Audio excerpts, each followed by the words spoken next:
Yo les bros, bienvenue sur Spatule Bro, je suis le chef et on se retrouve pour notre petite review hebdomadaire de la saison 2 de Jujutsu Kaisen avec l'épisode 16.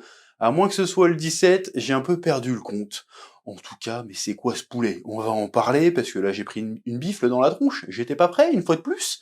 Bon, mais avant, je vais encore vous faire chier avec ça.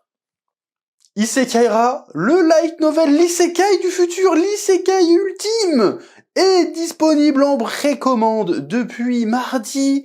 On frôle les 150% de l'objectif, road to 200, voire 300, voire 500, voire 1000%. Je m'en bats les steaks, c'est possible. Je rappelle, Isekai'ra, c'est deux bicraveurs de cité qui se retrouvent dans un isekai et qui se retrouvent à monter un cartel avec des elfes, des nains, des gobelins et tout un tas de créatures magiques et bizarres. Ça va être drôle, ça va être fou, ça va être intéressant, ça va être une véritable histoire, ça va être une épopée, ça va être incroyable. Et c'est le point de départ du projet de plus grande envergure qui est Spatule Édition, créer ma propre maison d'édition.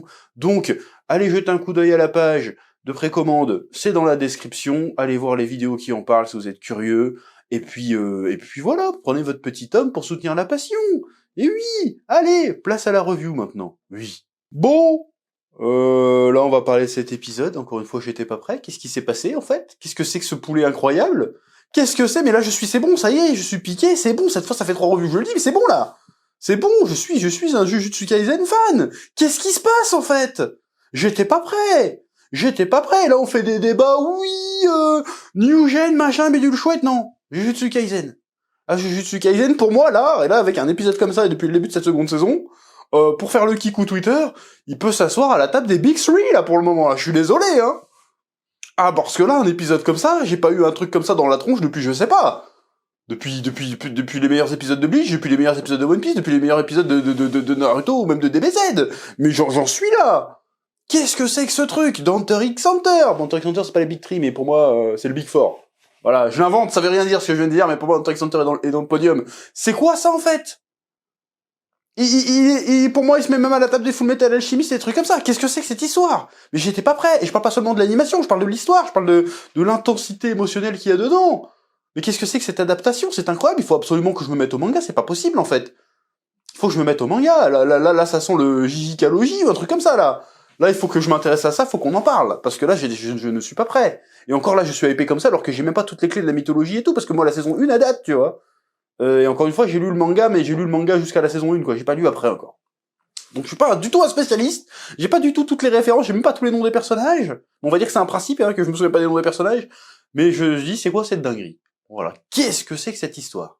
Cet épisode, j'étais pas prêt. Double épisode, on a deux combats, on a deux combats de fous, deux combats très différents et qui sont autant impactants l'un que l'autre. Incroyable. On va d'abord parler du premier combat, Toji versus Megumi, hein, qui est son fils. Il s'en rend compte à la fin d'ailleurs. C'est quoi ce combat de fou là? Bon, je suis à peu près persuadé que les trois quarts des trucs c'est pas dans le manga. Je suis à peu près persuadé de ça. Les lapins qui font du kung-fu, j'étais pas prêt. Peut-être qu'ils pouvaient déjà faire ça en saison 1, je me souviens pas.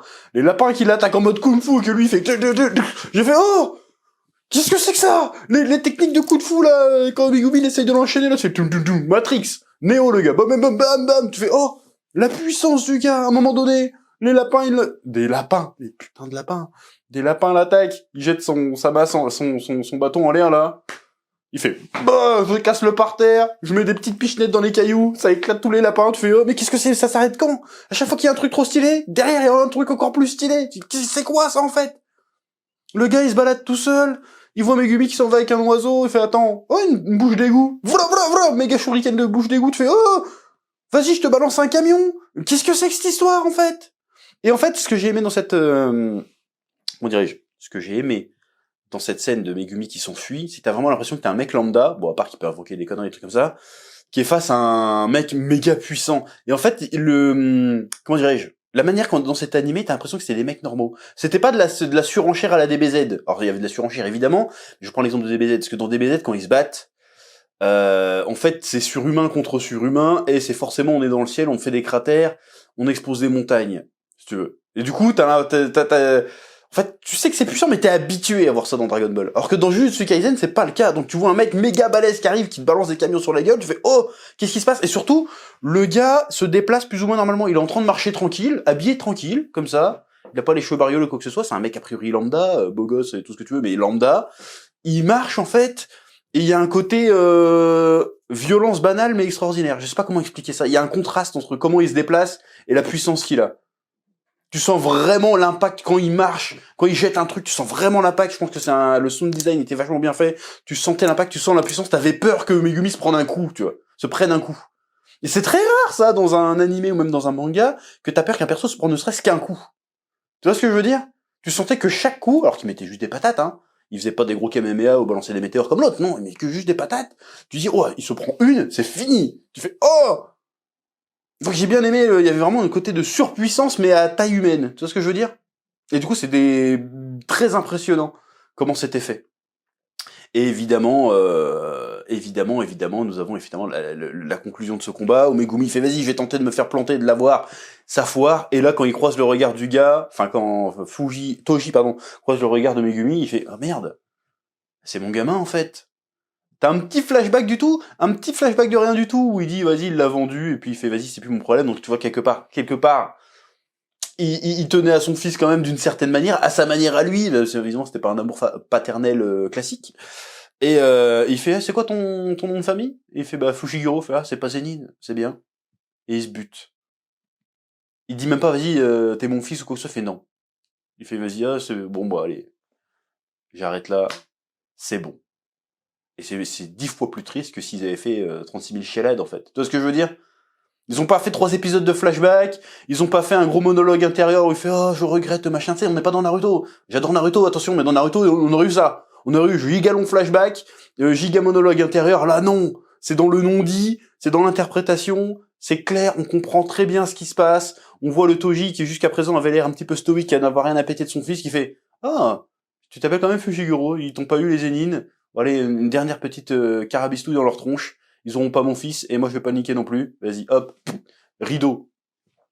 Et ça suffit. Et tu dis, c'est trop triste. Même à un moment, quand tu vois Megumi qui va courir vers le cadavre, tu te dis, peut-être qu'il a reconnu son père, mais en fait non, rien à voir. il va juste voir. En fait, il saura jamais, probablement, qu'il vient de croiser son daron. Il ne le saura probablement jamais. Après, je sais pas, je connais pas la suite du manga, mais il ne le saura probablement jamais, et c'est encore plus triste, en fait, d'une certaine manière. Tu vois? Donc on découvre une certaine sensibilité au personnage de Toji, et ça le rend triste, ça rend l'histoire encore plus triste, ça la rend un petit peu belle, d'une certaine façon, et franchement c'est réussi, c'est vraiment une approche de l'émotion, encore une fois, je suis désolé, mais c'est le genre de truc qu'on voit dans Hunter x Hunter. Dans Hunter x Hunter, t'as pas les méga flashbacks, t'as pas les méga introspections, quand Gon il pète un câble quand Kaito est mort, t'as pas ça, c'est direct, tu vois, c'est tout dans la mise en scène, c'est tout dans le non-dit en fait. Et ça fonctionne, et c'est très très réussi. Quoique j'ai envie de dire que Jujutsu Kaisen fait un peu les deux. En réalité, on va en parler notamment dans la seconde partie. Mais le combat Toji-Megumi, incroyable. Le coup des lapins qui font du kung-fu. Le coup de vas-y, je tape des cailloux pour mitrailler les gens. Le coup de je balance des bouches d'égout, je te jette des camions. Trop stylé sa mère. Voilà, c'était trop stylé sa mère, j'étais pas prêt pour cet arc. Bon, par contre, là, Shibuya, ça existe plus, là.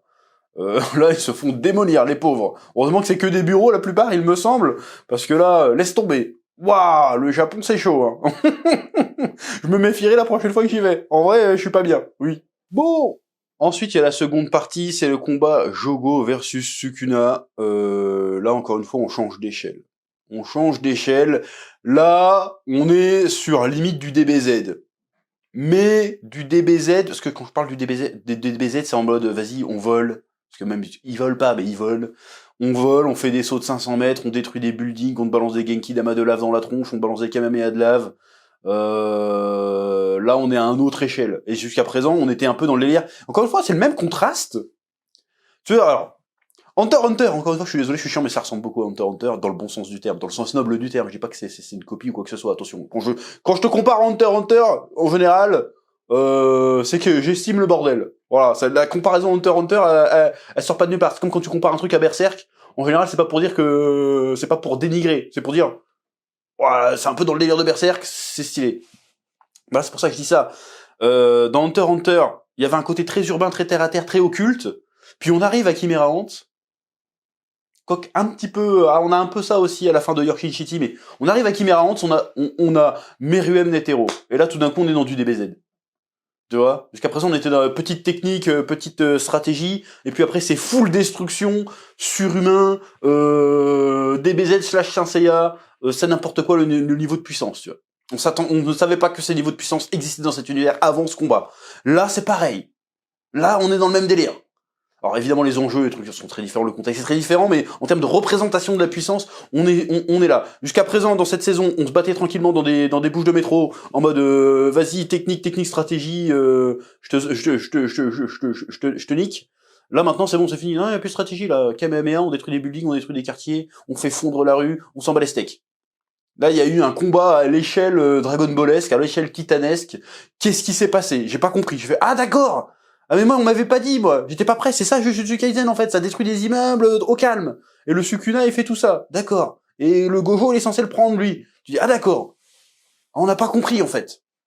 Et encore une fois, cette approche de la surpuissance et de la démesure est cool parce qu'il y a toujours dans l'animation des petits moments un peu terre à terre. Genre le moment où Gojo il est en train d'allumer Jogo pardon. Putain en même temps ils ont toujours les mêmes tous les mêmes blagues, ils échangent les noms. Jogo qui est en train d'allumer, et tu vois Sukuna qui marche tranquillement dans les couloirs de l'immeuble, qui est en train de cramer en mode... Tu fais « Oh !» Et puis tout d'un coup, bim, ça repart. J'ai trouvé ça génial. C'était pyrotechnique. Quand je dis pyrotechnique, il y en a qui disent « c'est pas des feux d'artifice !» On est marre de parler à des mongols, en fait. Pyrotechnique, ça veut dire justement que, quand je dis pyrotechnique, ça veut dire qu'il y a de la lumière partout, ça explose. Voilà, évidemment, c'est pas des feux d'artifice. Réfléchissez un petit peu. Bref. Ça explose de partout, c'est très impressionnant. Le Sukuna qui rigole, qui fait comme si c'était rien, c'est incroyable. Le Jogo là qui donne tout ce qu'il a, le pauvre, en train de, et ça marche pas. La ville de Shibuya qui est en train de se faire démolir. Le passage où il va se mettre entre les humains et fait, s'il y a un humain qui bouge, vous êtes mort. Vous attendez que je vous donne le signal pour vous sauver. Pur sadisme, juste parce que moi je suis un être supérieur, faites ce que vous voulez. Ouais, il aurait pu les buter, hein, ou juste les ignorer. Il fait non. Vous savez quoi? Vous bougez pas. Les autres sont là, je bouge pas. Allez, partez, barrez-vous. Ils sont étalés comme des lapins. Incroyable. Là, le mec, il met de la prestance. Le mec est trop stylé. Le mec est trop stylé en termes de méchant. Il fait flipper. Bon, il fait flipper dans l'univers du Jujutsu Kaisen. Voilà, je commence à faire le pendant de puissance. Tu le mets face à un Goku, il se fait baiser. Je te le dis direct. Mais j'aimerais voir plus souvent ce genre... Faites-nous des combats comme ça. Là. Le combat Jogo-Sukuna, c'est le genre d'animation que j'adorerais voir dans DBZ. Le côté, ok, c'est pyrotechnique, on explose des villes, on explose des montagnes, tout ce que tu veux, mais c'est pas juste des mecs qui volent dans de la lumière, il y a des petits côtés, vas-y, on marchouille, on fait des bonds, on sent qu'ils ont un poids, si tu veux. On sent qu'ils ont un poids. Alors que dans Dragon Ball, on ne sent pas qu'ils ont un poids, parce qu'ils volent tout le temps et tout. Tu vois ce que je veux dire? Et je trouve ça méga stylé, ce genre d'animation pour ce genre de combat-là.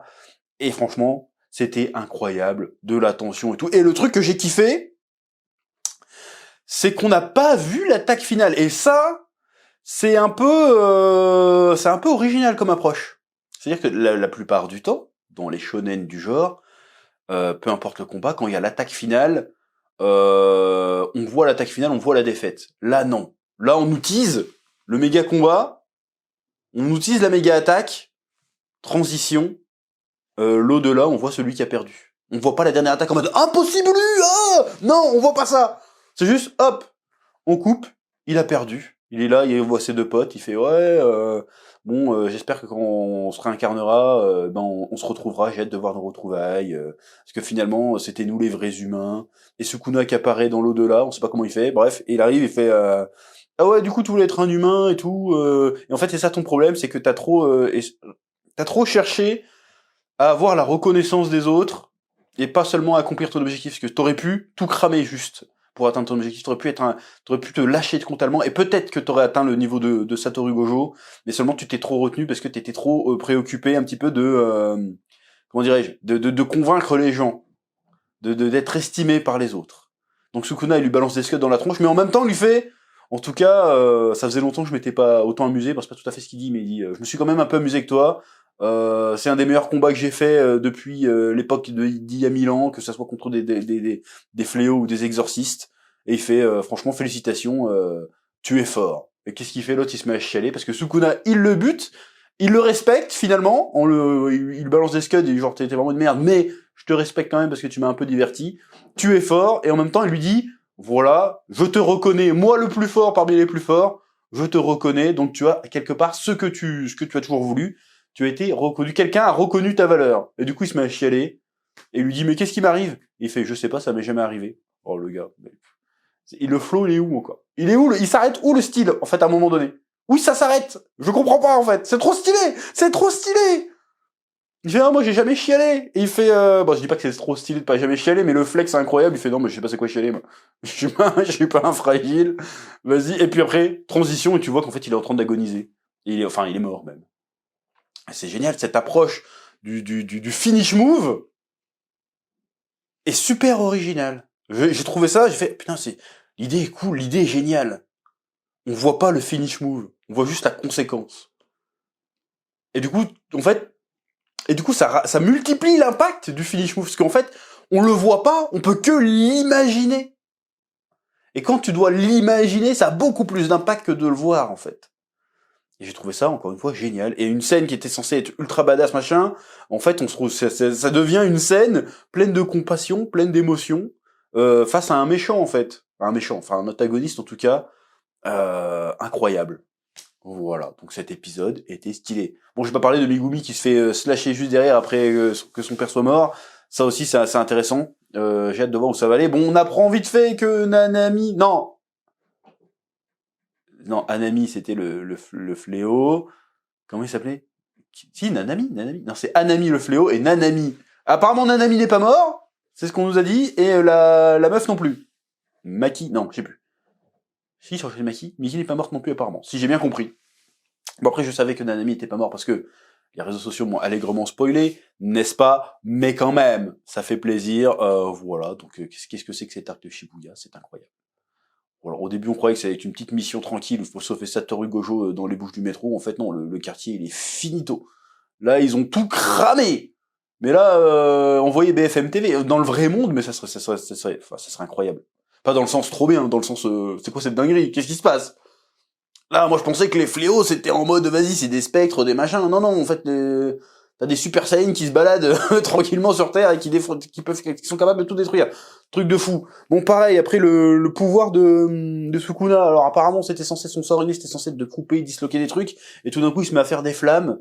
Donc, je préchote que certainement Sukuna, il a une espèce de Sharingan du monde de Jutsu Kaisen et il peut copier les jutsu, hein. Il peut copier les sorts, il peut copier les sortilèges, il peut copier les sorts innés, très certainement. Il doit faire un truc comme ça. Ce qui le rend dangereux d'ailleurs, c'est certainement ça, précisément, qui le rend si dangereux. C'est qu'il peut maîtriser n'importe quel sort. Et ce serait stylé pour un méchant. Bref, en tout cas cet épisode était foutrement incroyable. En plus c'est une longue saison, donc on va bien manger là, je suis très content. Franchement, incroyable, j'ai kiffé ma race. C'était très très bien. C'est à peu près tout ce que j'ai à dire. Je vous laisse le soin de mettre un petit pouce bleu, de mettre un petit commentaire, et je vous dis à très bientôt sur Spatule Bro. Et on n'oublie pas, précommandez Isekai l'Isekai du futur, le point de départ d'une grande aventure. Ça rime tout ce que j'ai dit, que la passion vous guide, et à très vite sur Spatule Bro pour de nouvelles vidéos. Oui.